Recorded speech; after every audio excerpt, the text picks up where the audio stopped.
Are you one of the people that has always lusted for the beautiful foliage of the Anthurium warocqueanum or the Queen Anthurium?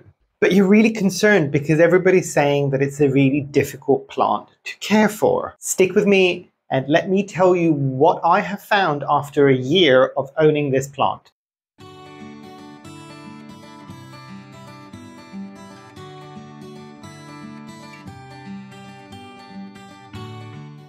Hi, my name is Memo, this is my channel, Houseplantygoodness, and essentially it's a place where I like to geek out about my big passion. You might be able to see some of it behind me, it's tropical houseplants. So for today's video, and this is one that's been requested for a while, but I wanted to have this plant for at least a year before I gave my views on it. And that plant is the Anthurium warocqueanum, or the Queen Anthurium. But before we dive into anything else, I will show here this time around. I think I've talked through the ground rules for a while now, so I might just put them here so that people can see them basically. But shall we dive into the first topic?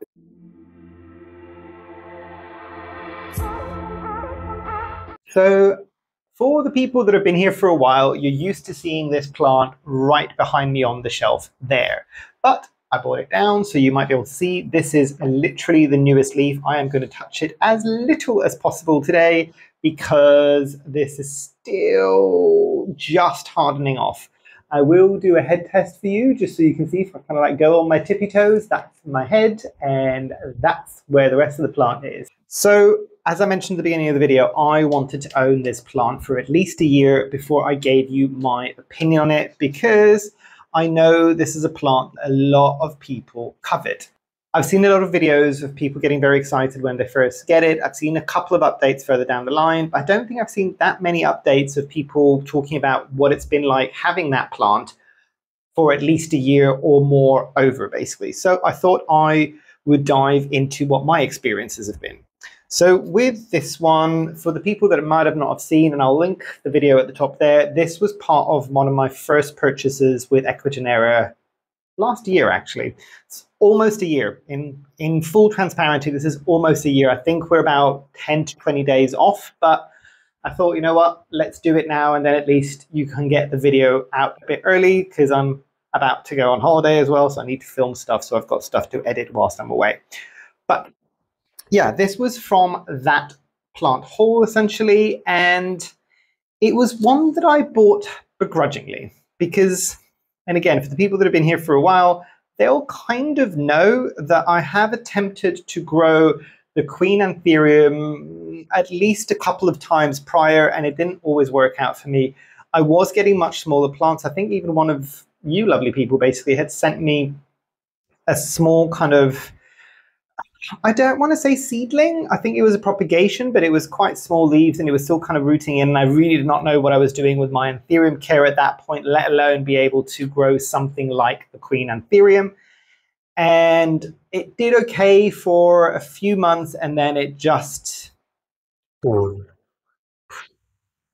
did not survive.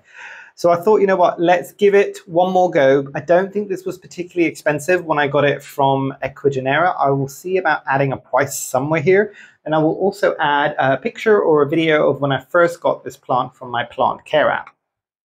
If you also want to see what this was like, the video that I linked earlier on from the unboxing will actually have the exact appearance of this plant when I first got it.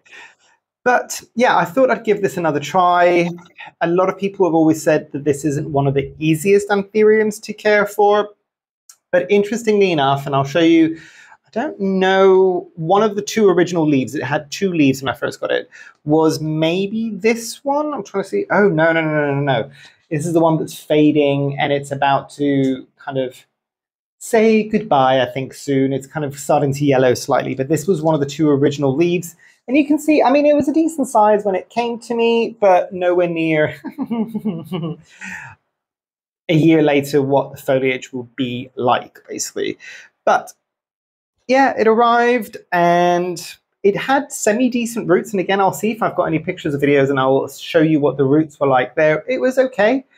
And by that point, I'd already been growing Anthuriums for a while, and I knew that semi-hydro kind of worked for me, but we'll dive into that a bit more when we come to accessories and care. And yeah, essentially that's how this plant came into my care, essentially begrudgingly, because I was just like, I am not a fan. And you will find out throughout the video if my opinion has changed on this plant. But yeah, that was pretty much it. It was relatively uneventful.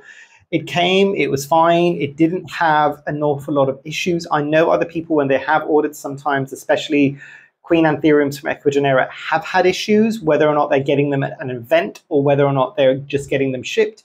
So it's a bit of a mixed bag, but maybe I was just fortunate with mine and it was okay and it didn't have too many issues, basically.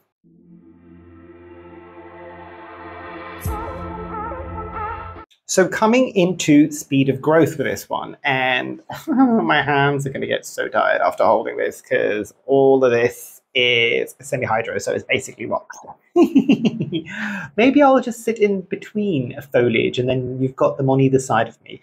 But yeah, in terms of speed of growth, in my experience, this isn't one of my fastest growing Anthuriums. Is it one of the slowest? Possibly, but not massively so, if that makes sense. I know it's clear as mud. But yeah, it's for an Anthurium, and also for an Anthurium of this size, it's okay. I mean, I benchmark it and say, okay, in the growing months, in the growing season, we're talking about spring and summer in my conservatory. If I'm growing a golden pothos, I'll get 2 to 3 leaves a month on each vine. What about the Queen Anthurium? In my experience, it's only had the one summer so far. I got about two new leaves throughout the summer months, so 3 months I got 2 leaves. So about a leaf every month and a half, roughly every 2 months, basically, I'd say. Did it grow particularly well in the winter? I think the second oldest leaf, so this one came in the winter. This one was the beginning of the summer, and this is obviously coming into the end of the summer. The other thing that I will say about this plant is that it takes a while, and it might just be because of the size of my leaves. If you've got one that's a bit more juvenile and your opinion or your experiences differ from mine, do drop them in the comments down below. I'm sure I would like to read that, and a lot of other people as well. But the interesting thing that I found with this plant, and a lot of people, if you've been growing Anthuriums for a while, and side note, if you're going to be getting this, because I know a lot of people, this is usually the second or first rare Anthurium that they get. Do I think that's wise? No, but that's just my opinion. I think you kind of need to have a few other Anthuriums under your belt first, so this plant doesn't stress you out. It's kind of like walk before you walk? Yeah, crawl before you can run, basically. It's kind of that situation that you need to keep in mind with that one. This is the running, basically. But the foliage, when it comes off, or when it comes out, basically, as with most Anthuriums, it starts off really small. It's kind of usually, I think, maroon colored, if I'm not mistaken, only for like a day or two. I don't think it's green. I might be wrong. Correct me if I'm wrong. I can't remember. I don't think I've taken a picture of when it's first emerging. But maybe it is green. Maybe it's green. Maybe ignore me. But it comes off small. And at that point, it will start to swell up and it will start to size up slowly. And that's the point I'm trying to make here, is that the plant doesn't necessarily take a long time between foliage. It kind of does, but it also takes a long time for the newest leaf to fully harden off, because at least in my experience with this plant is, unless that leaf has fully hardened off, there is no chance there's going to be another one coming out. The other thing I have done with this plant is there were at least 3 inflorescences that went to come out, and I literally chopped them all off as soon as I knew that they were inflorescences and not new leaves, because I don't need to see a Queen Anthurium bloom. I want more leaves, and considering how long it takes for them to grow, and nobody got time for that. So there is that to remember. And I think the point I'm trying to make here is, in comparison to my other Anthuriums that still have small leaves when they first emerge, and then they grow slowly or fast, depending on the Anthurium. Is this the one that takes the longest to get these types of leaves, this kind of size leaf and larger, I would imagine? Is it the one that takes the longest? Yes. So just bear that in mind. If you want context to that, I can kind of talk about this. This leaf started to emerge, I think, middle of August, and we are now in the first week of October. So that gives you a bit of an indication, basically. It might be my conditions. As I said, if your experiences differ, especially if you've got kind of slightly larger foliage on yours, do let us all know down below. But yeah, this took a long time, and it was kind of on par with the previous two leaves as well.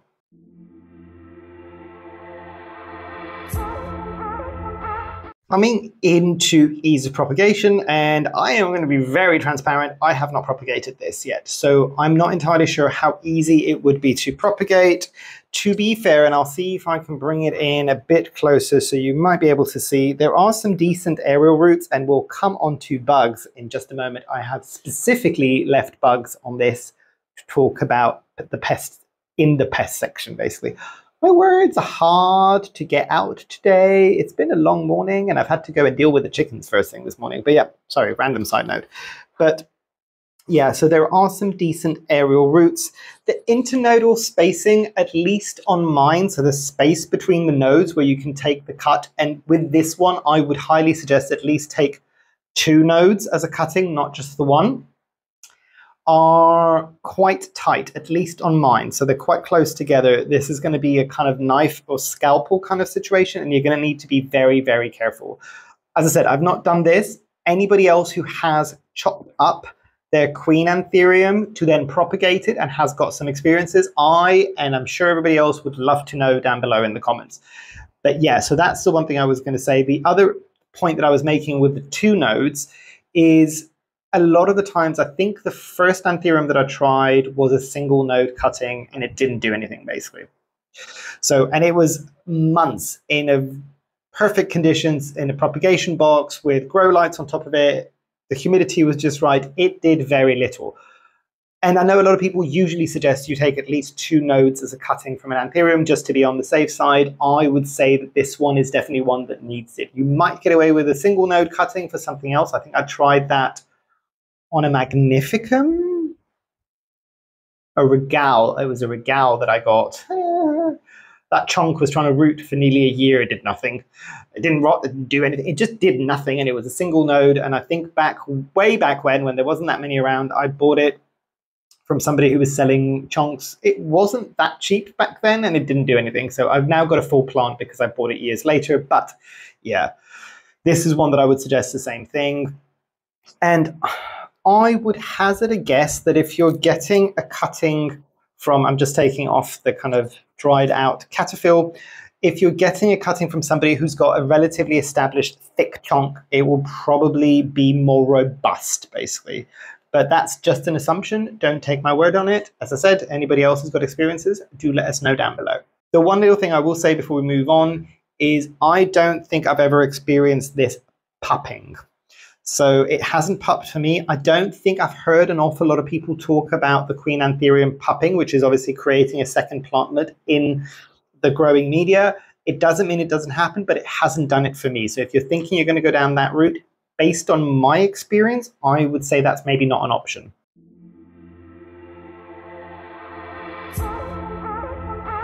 So coming into availability for this one, and this we probably will have a few things to chat about.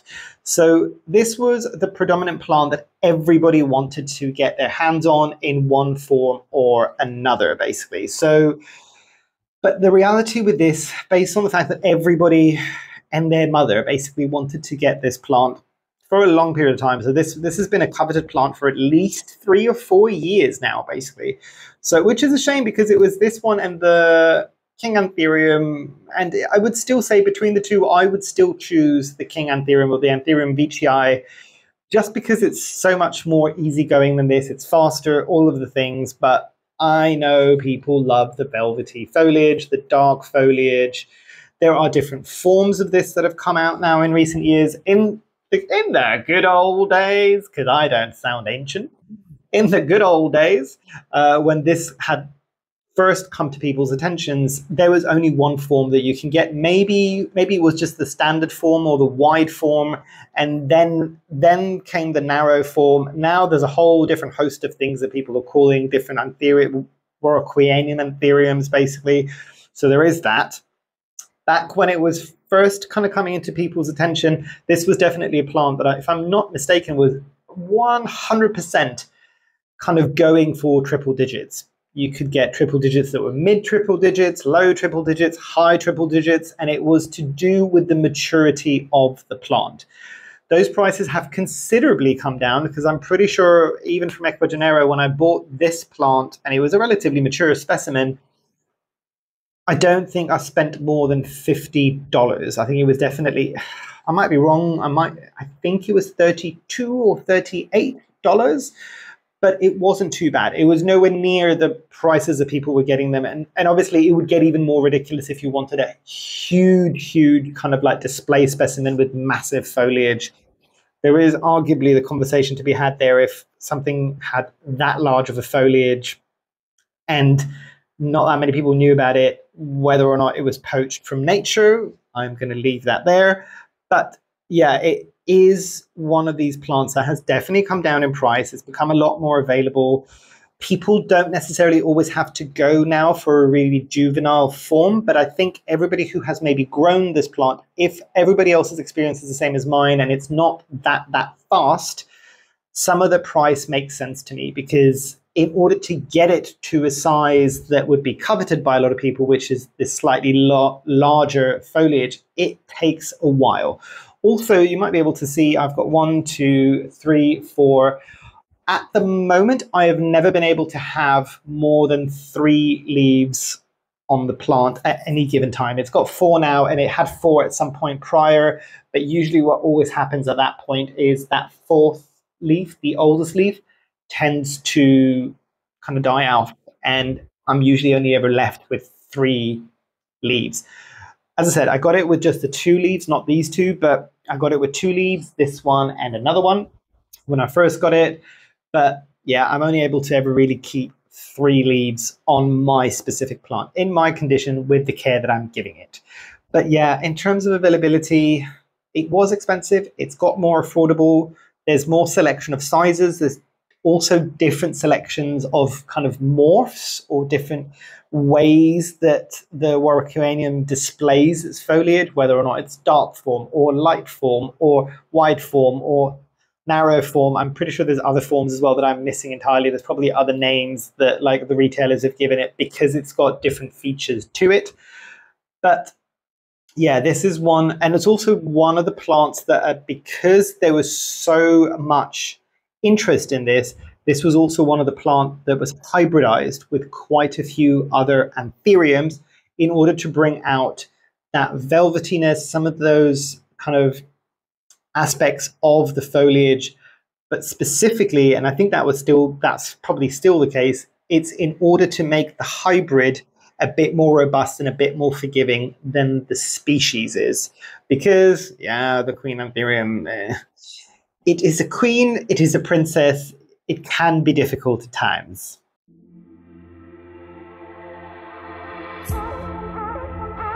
Coming into Pests. So as I said, I left it on there for you. I don't know if you can spot that little, if I hide my face, whether or not it's going to focus, that little white speck, and I will bend the leaf back, and you might be able to see more little white specks. Bat the mealybug. And I don't know whether or not this is going to pick up on the camera. It might do. You might be able to see there, if I hide my face and it doesn't focus on the foliage, there you go. You might see some damage right there where the leaf attaches to the petiole. That's usually where I find the actual mealybugs to be hiding, and it's been sprayed several times. Does it really do a lot of damage to the plant? No. It will do damage, and you might be able to see, where is it? This this leaf here, can you see some of that speckling there? If I hide my face, you might be able to see some of the speckling there. There is some cosmetic damage that happened there, so it bumped into something.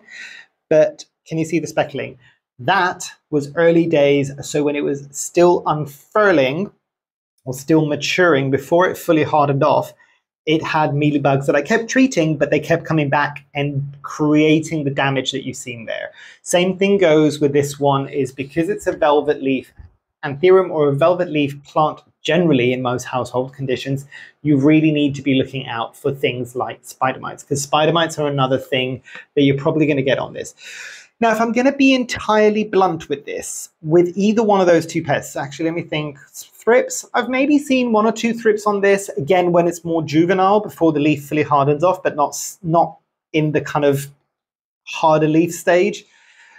But the thing that I will say, your bugs on this is always going to be when, and the worrying part of having pests on this is when it's new foliage, before it's fully hardened off.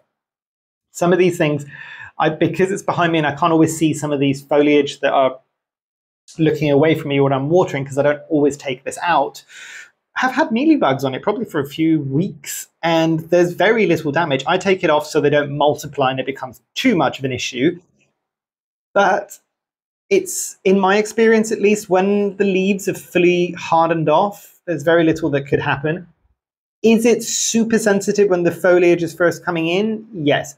But to be fair, that's most Anthuriums as well. Most Anthuriums, in my experience, share that trait, that when it's a new leaf that's emerging and it gets pest, that's when you're going to get the damage on the leaf. It's not going to be later on when it's fully hardened off. Same thing goes for cosmetic damage, so if it bumps onto anything. So there is a running joke with a lot of people that I know that have got Queen Anthuriums. When there's a new leaf emerging, people don't even touch it, basically. They're like, don't look at it, don't breathe on it, don't touch it.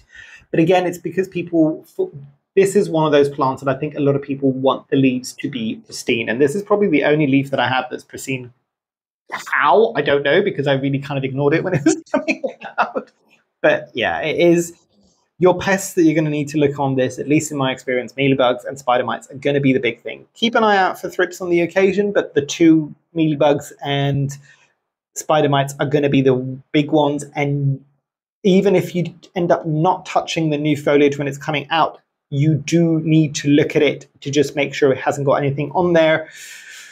What have I used on this in terms of pest control? Because I know that's going to be a question that has come up, and it hasn't damaged the leaves. Mealybugs, I will not mess around with anything else, so I'll either just spray it with water and take them off. I have, even on emerging leaves, sprayed it with just kind of rubbing alcohol. That was fine. It didn't cause any issues. I have never put systemic on this, and I have never put anything like neem oil on this, just purely because, especially at the early days. Would I put either one of those two things now when the leaf is hardened off? Probably. The systemic I'd probably worry about, but the neem oil I probably wouldn't mind too much if the leaf is fully hardened off and I'm dealing with pests then. But if it's a new emerging leaf, nothing like a good jet of water. Be very careful with the jet of water, because it could knock off the leaf entirely or could give it some cosmetic damage. Yeah, the spray of water or alcohol has been fine in my experience.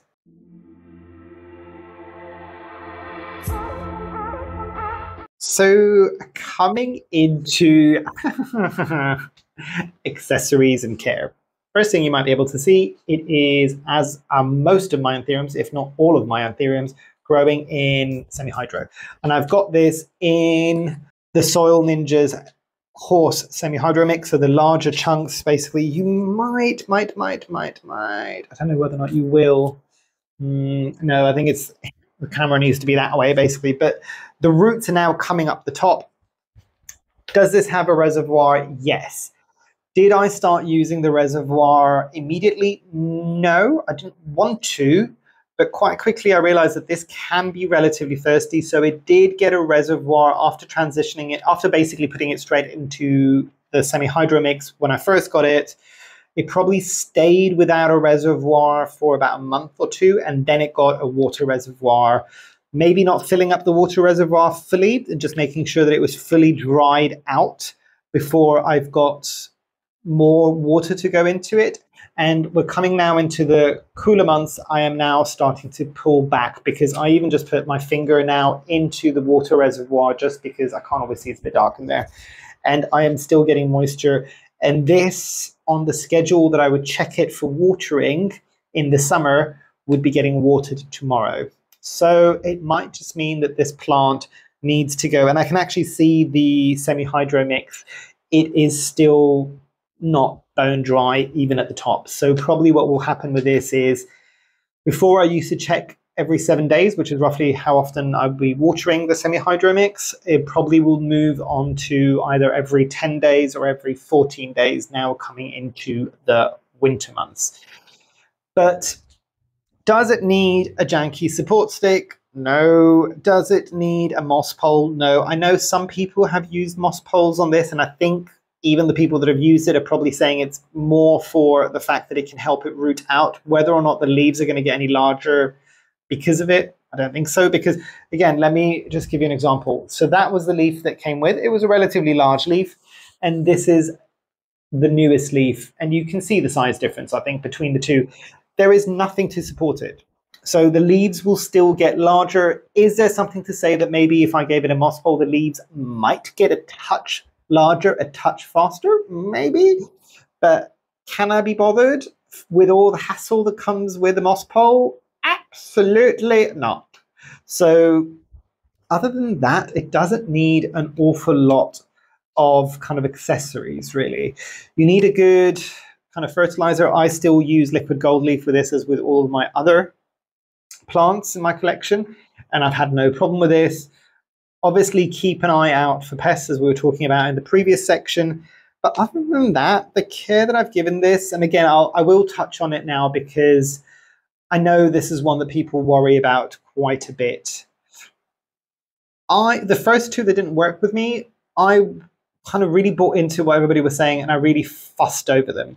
The moment that I got the third one, which was this one, and I really, at that point, had already given up, and I'm just, I really don't care about this plant anymore. I'm just getting it to prove a point that I'm just probably going to kill it for the third time, and we can put a pin on it, and then I'm never going to get it again. But with that mentality came a certain kind of like, survive if you want, survive, or don't survive if you want as well. I don't care. The moment that I stopped covering and stopped getting stressed by everybody else's experiences, and I mean that in a nice way, is the moment that this plant did really well. I don't know. I'm just like, you do you, survive if you will. As I said, I will caveat that and say I had semi-decent roots when I first got this. I'm obviously in the conservatories, the humidity is relatively high. This is getting, and I was hearing different things. Some people were saying, this definitely needs airflow. This definitely doesn't need airflow, so don't have a fan blowing on it. Can you see the fan blowing on this all the time? And you've probably seen my videos, it's always getting bashed by the fan air, basically. So in my experience, that hasn't been a problem, basically. So, because again, it's one of those things that I keep trying to remind people when people say that things don't like air. Alocasia is another one that got that rumor about them, basically. I think the reality with that is don't put these plants near drafty, cold windows and doors where there's constantly cold, possibly frigid in the winter air gushing through on them all the time. But the issue there isn't the air, the issue there is the cold. Here I've got my fan. A lot of people will have fans going in IKEA cabinets or even other places where they might have their Queen Anthuriums. There's air movement around, the temperature's at a decent temperature, it's fine. These plants are in the wild. There's nowhere in the jungle that it's going to stop being windy, basically. There might be less wind depending on how dense the vegetation is, but there's always going to be some form of air movement.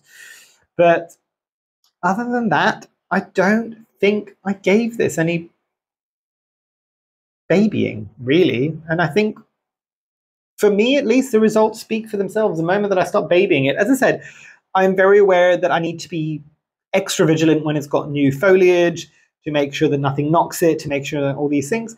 But, you know, it's still hardened off, and even with the speckling with this, is this still a beautiful leaf? Yes, it's fine. And I will say something else as well. When it is fully hardened, it is definitely one of the thickest Anthurium leaves that you will get out there. So it is relatively robust in that kind of situation. So yeah, in terms of light, you've seen the kind of lighting conditions that I get in here. It does get some of the highest light in here because it sits on the very top of my plant shelf. And do some of the foliage get a bit, not blown out, but not as dark as they could be? Yes. So if you want slightly darker foliage, I think there's dark forms of this as well. I don't know if that just means it's been kept in the dark, and if you put it in the light, it's going to become a light form all of a sudden.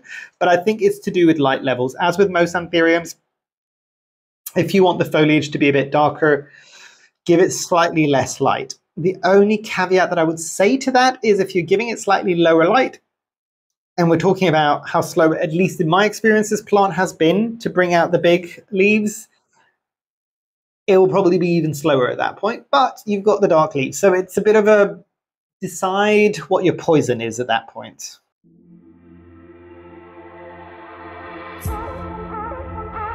So I put it down because it's getting heavy, basically, and we can have this final thought section together. So let's start the way that I usually do. So knowing what I know now, after killing 2 and managing to keep 1 alive, if I didn't have this plant, would I get this plant? This shocks me as well to say, because I thought this was never going to be the case. 100%. 100%. Do I get the full hype of everybody going gaga for this plant? Still no, but I'm not that fussed about velvet leaf plants generally. I know some people are. I like fuzzy and hairy kind of foliage, but I'm not that fussed about the velvety foliage, especially because most of them are a bit problematic when it comes to pests. But yeah, knowing what I know now with this one, and the moment that I just kind of let it do its own thing, it's okay. I would have this again. Would I, knowing what I know now though, would I go for a slightly more mature specimen like the one that I got? Yes, I would say if I could talk to my former self, who might be thinking of getting this plant and was willing to spend a bit more, I'd say wait for a tiny bit more. If you can only afford a kind of very juvenile one and get a slightly more mature one, it will give you the kind of foliage that you want faster. It will probably be a bit more robust and a bit more established. It'll probably have a slightly better root system. So yeah, that's the thing I would say. Now coming into scoring this. So scoring goes from 0 to 0, 1 to 10, basically 0 or 1 being the worst, 10 being the best. Spoiler, this is not going to be a 10 or a 9, not just from my experience, but I really don't want to be encouraging people to be getting this plant, especially at early stages, thinking it's going to be super easy. I've had a few years of experience behind me, and even when I say I tend to not baby this plant anymore, I'm probably doing things intrinsically without thinking of it that have meant that it's been an okay plant. So my score on this, I would probably give it a solid 7, maybe an 8. But a solid 7, I would say, is probably good for this plant. I could probably give it a bit more. In terms of enjoyment, which has actually surprised me, this might actually get a 9 from me, because I do really enjoy seeing it grow, seeing it get bigger. I've kind of come to an understanding about myself and what I tend to like in plants, I think more in the recent years, that I'm less fussed about the heart-shaped leaves and give me like long leaves, obviously. I like that, and I like leaves that kind of drop down.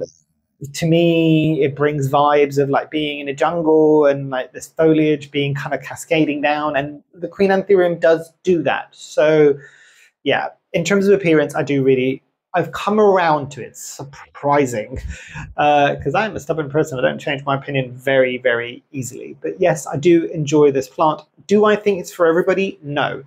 Do I still, like even saying that I don't baby it, do I think that it's an easy plant? Also no. But if you really, really want it, go for it. And it's not that you need my permission to go for it, obviously, but it is one of those things that with this plant, I saw a lot of people getting this, as I mentioned earlier on in the video, as their first or second kind of rare or slightly more difficult Anthurium and stressing themselves out. One bit of advice that I could give you, if you can, get a few other Anthuriums. So don't go from nothing to this, or don't go from a crystallinum clanervium to this. I would say if you can hold off for a bit, maybe go down the kind of route that a lot of people go, which is maybe clarinervium. Maybe then the crystallinum starts getting a bit trickier. If you really want to be well-versed in difficult Anthuriums before you move on to this, maybe go for the Regal as well. And if you can keep the Regal vaguely happy, you should be able to keep the Queen Anthurium happy as well. Maybe get the King Anthurium beforehand. I will always love the King Anthurium. It's such a easygoing Anthurium for me that I know it's not for everybody with a little kind of like alien-looking abs, but yeah. But yeah, I think that's everything I wanted to say about this. I know this has possibly been one of the most awaited update videos for a while, or review videos, and hopefully you've all enjoyed it. I am very keen to hear your opinions, because I know a lot of you might have this plant, might be getting this plant. I'd love to hear what your thoughts are down below and have that conversation with you. But yeah, hopefully you've enjoyed. Hopefully I shall see you here soon. And I truly, truly hope that you have a great rest of your day. Thanks. Bye.